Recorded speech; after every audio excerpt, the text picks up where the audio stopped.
Hey friends, welcome back to the channel with another issues focused video. This week we're doing Psych to Go's video 7 signs you may not be ready for a relationship. And I think a lot of us who are single have felt very lonely during this pandemic, myself included. And there's a desire to go out and just smooch everybody after we're fully vaccinated and all that good stuff. And even though that's more casual, I do think there's a big overlap between what's needed in a casual relationship versus a serious one, and can't be sure what they're going to focus on in this video just yet, but um, we'll see. Yeah, we'll check it out. I think I'm good to go myself. I don't think any of these will apply to me, but I guess we'll see if they do. If there's anything I need to work on in the coming months, I will do that, and you can see if you have anything you might need to work on, single or not. So yeah, I'm guessing a bunch of these did apply to me at some point in my life, but yeah, let's check it out. No.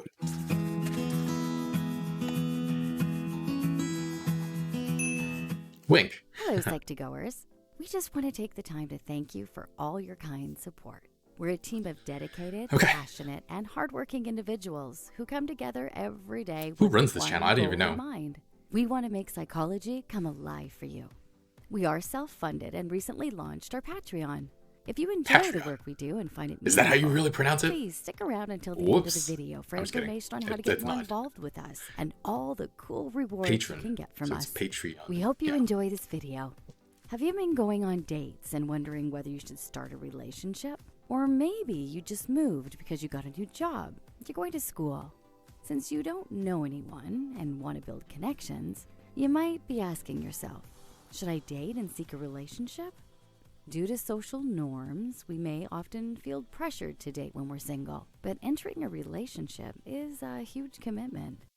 I think for me, I've personally just been very resistant to societal whatever, societal norms. So I don't feel the pressure to go on any be in a relationship. And luckily, uh the one of the ways my parents buck the really conservative annoying Chinese culture norms is that they don't actually ask me about when are you going to get a girlfriend, when are we going to have kids and stuff like that. So at the very least, I'm thankful for that. um don't have to deal with them asking all the time anyway. Have you been reluctant to try but not sure why? Here are 7 signs you may not be ready for a relationship. 1. You care more about finding the perfect partner instead of working on yourself. Are This you little animation. constantly daydreaming about finding your Prince Charming or Cinderella? When you're walking down the streets and see many couples holding hands or listening to love songs as you're waiting for the bus, it's normal to think about who your ideal soulmate is. Love is exciting when you Animation's very someone to cute. share chemistry with. But relationships always require work in order to survive. Getting butterflies in your stomach isn't ultimate love. Sometimes Prince Charming or It is nice, Cinderella will let you down and it won't be perfect. Don't spend all your time and energy finding someone who meets every requirement on your list.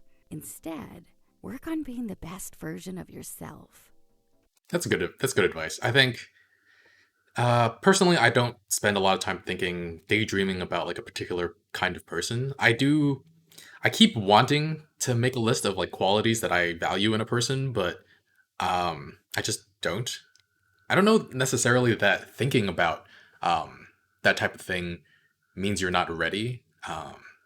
Obviously, obviously you should be very clear with yourself what certain traits are red flags for you.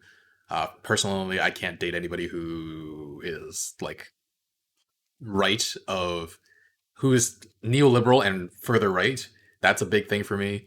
Um, but other than that, I don't know. It's nice to be surprised by people and be surprised by um, because if you have too specific um, of a vision about who you want to date, it feels like people are only going to let you down because they don't fit into that perfect role. I'd rather be surprised and learn to grow with a person based on their individual traits that I didn't even know that I liked or wanted in a partner.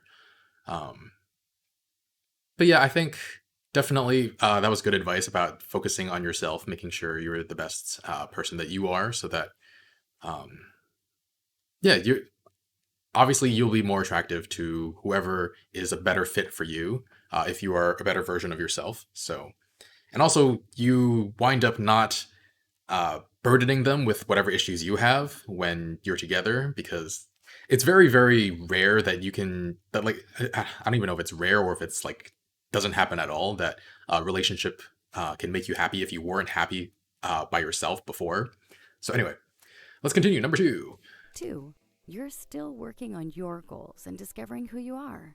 Do you want to travel and see more of the world? Or join programs that help you turn your hobbies into potential careers? There's nothing wrong with doing you. In fact, soul searching is an incredibly rewarding experience. I think okay. So the first one I forgot to say was I don't think that's a problem for me. For this one, I'm not so sure. I feel like I have a pretty good sense of who I am, and there are things I want to do, like travel and um, learn new skills, learn new ways of thinking.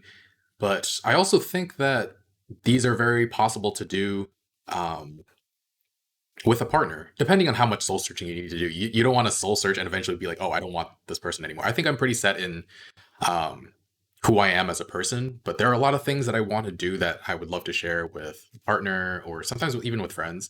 I've traveled with a friend a few times, but yeah, let me continue to hear what they're trying to say. Let me up the volume a little too. That's when you get to reflect, form connections with great people, and do more of what makes you happy.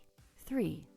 Yeah, I guess if you don't have a good sense of who you are and what makes you happy, you don't want to date seriously because you could discover something about yourself that is fundamentally incompatible with somebody you've been dating for a while, and that would be bad. Because you'd have to break up with them and cause a lot of pain.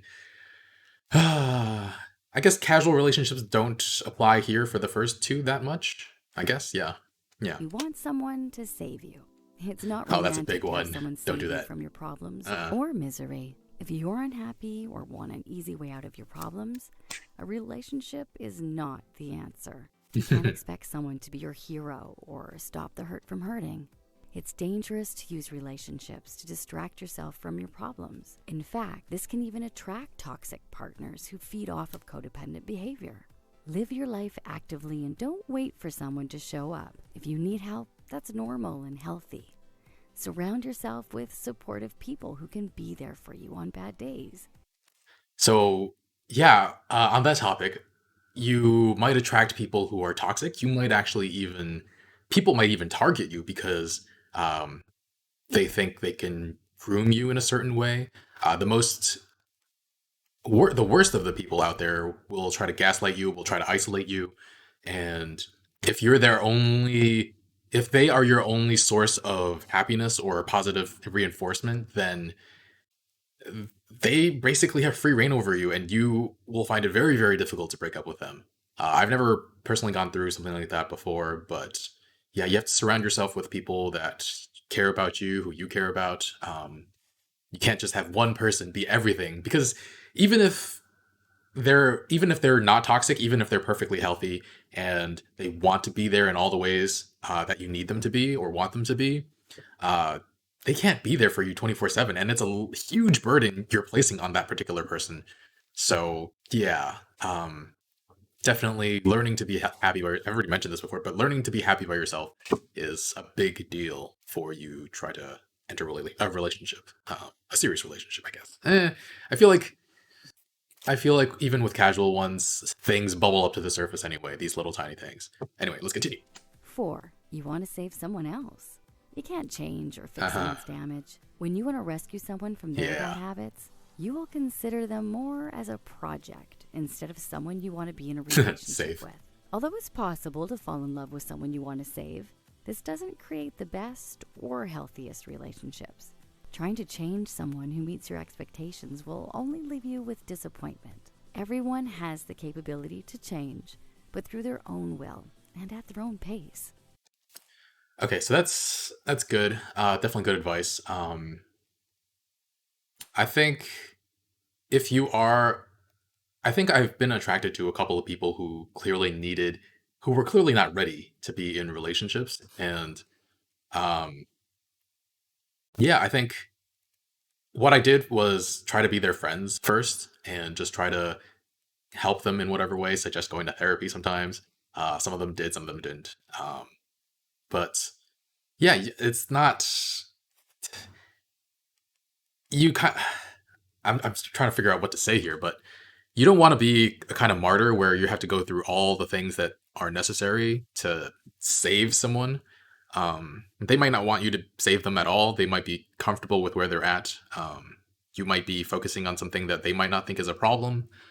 And the best you can do is be there as a friend for them. And after they figure out what they figure out, personally, for me, after helping several people, I've realized that I just don't want to date them anyway because they're a different person than I imagined, or yeah, it just doesn't happen to line up that way for me. And I definitely you can of course help make someone's life better going into a relationship, but the desire to want to save somebody, it's basically the opposite of what I was saying before. You have to be able to make yourself happy because if you go in trying to save somebody, it's possible that they become so reliant on you and the relationship that they don't know how to be happy by themselves, and that's a problem too. So yeah. Anyway, number five. 5. You still frequently think and talk about your ex. You can't Ah, control when or who you meet. That's why life works in mysterious ways. Unfortunately, that's how timing can sometimes be off. Just when you think you're ready to be in a relationship with someone, they may still be recovering from heartbreak and hung up on their ex, or vice versa. If you're having a hard time recovering, check out our video, 5 Ways to Deal with a Breakup. hmm. Okay, that's interesting. Thinking about an ex, I think a lot of people. I'm personally still close friends with one of my exes. We were actually friends for 11 years before we dated, and so we dated for like a year and a half and decided we were just not compatible. So I'm still friends with her, still very close friends with her, and um, I think based on what they're saying, I don't have the problem that they're alluding to, which is that you think about them all the time, you are still hung up on them. Um, but I did want to make sure that I was not hung up on her um, after we broke up, so I didn't date for a while, and yeah, I didn't date until 1 year after we broke up, and then I went on a couple of dates. Yeah, so obviously you don't want to be so hung up on them that you can't enjoy somebody new. But yeah. Anyway, it's not a problem for me. I don't think, and I don't think any of the first five have been a problem for me. 6. You have a Six. hard time apologizing or admitting when you're wrong. There's Oh, one I word cannot that date someone like describes that. what every relationship needs: compromise. If you have a habit of thinking you're always right and would rather hold on to your ego instead of making things right, then you may want to hold off entering a relationship. Focus first on learning how to own up to your mistakes. Reflect as often as you can and become more self aware about the decisions you make. Everything has a consequence. Okay, so yeah, being able to own up to who you are, to your mistakes, and not having this ego that you don't want to admit that you're wrong, that is a huge thing. And I don't. I feel like that's pretty important in just regular human interactions and not just relationships as well. Not romantic relationships. Does this mean just? I guess this video is mostly talking about romantic relationships, but this is true for all of your relationships, including family, friends, etc. And yeah, I found that most people don't really know how to apologize, which is kind of sad to think about. Um, they try to say, oftentimes you'll hear like, oh, I'm sorry you took it that way, or I'm sorry you interpreted it this way, that way, and they give like half apologies. Be you have to take responsibility for the way people feel, even if it's unintentional. You're like, even if you said something that unintentionally hurt somebody, it was still your words that hurt them. They may have, I mean, sometimes maybe people will read too much into something and they're projecting their own feelings onto it, but um, whenever you can, just try to be fair and recognize when you are the one who uh, when you did something painful to the other person. And Yeah, this is a big one. I definitely do not want to date somebody who does not, who cannot recognize their own faults and apologize correctly and with sensitivity. Yeah. Anyway, number 7. 7. Oh, I guess I was talking about if any of these 7 apply to me. That doesn't apply to me. I learned how to apologize pretty early on, I guess, because I had a good friend who um, talked to me about their relationships and how they wanted other people to apologize. So I thought about it a lot and yeah, got good at it. So yay! So far I'm 6 for 6. I'm good. Let's hope this last one doesn't tank me. You're emotionally closed off. If you Oh have yeah, a that's okay. tendency to That's keep not it your at all. walls up, then you may want to work on being vulnerable first. Practice with your friends and family or a therapist. Being in a relationship means allowing someone to see you for all that you are. It's the only way for someone to love you honestly. But if you have a habit of holding back, you must work through your fears and trust issues before committing to someone. A healthy relationship is Whoa. about two people being able to take risks and grow together. Do you feel uncertain about dating or beginning a relationship? Please share your thoughts with us below. Also, don't forget to subscribe for more content from Psych2Go and check out our Patreon. Go check We it out. started it because we want to grow into a bigger platform that reaches more people who are in need of help. With your contribution, you can receive our PSI pendant, t-shirt, Cool. issues of our TSI. magazine, and many more membership benefits. Your Cool. funding will help us produce quality script writing, voiceovers, and animation that makes our content both entertaining and educational. We want to make sure our community members get the best and only the best. Thanks for watching. All right. So that last one was you have to be vulnerable, willing to be hurt, and willing to take risks. And like I said, I'm just talking about these 7 as they relate to me right now, and I don't think right now that I'm closed off at all. I think I'm very easily vulnerable. I'm very happy to open myself up.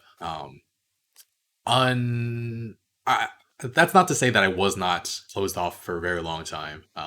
After a breakup in high school, I think I was closed off for many, many years actually.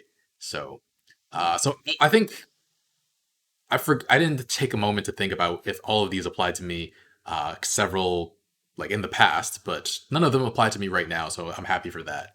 And yeah, I think personally this video touched on it several times. The big thing with relationships is that a lot of people bring in a lot of their own issues and baggage, whether they're aware of it or not, and it manifests in ways that hurt their partner. And yes, there are probably things that come into the surface that you won't notice until you're in an actual relationship, but many times a lot of issues are plain as day and need to be resolved on their own before you're in a relationship. If you're not happy with life on your own, being in a relationship isn't going to fix that. And depending on your issues, they might wind up hurting your future partner. So you want to make sure you have the tools to have a happy life, even without a partner, before you have a partner. And trust me, I know how to be happy alone. That was a very sad thing to think about. Anyway, I'm of course frustrated with certain aspects of my life, but overall, I'm a much happier person than I was before therapy really started working. I believe I've resolved all of my issues, all but one of my like internal issues, and that one can only be resolved in a relationship. But it's something I know how to handle so that it doesn't negatively impact any future partners.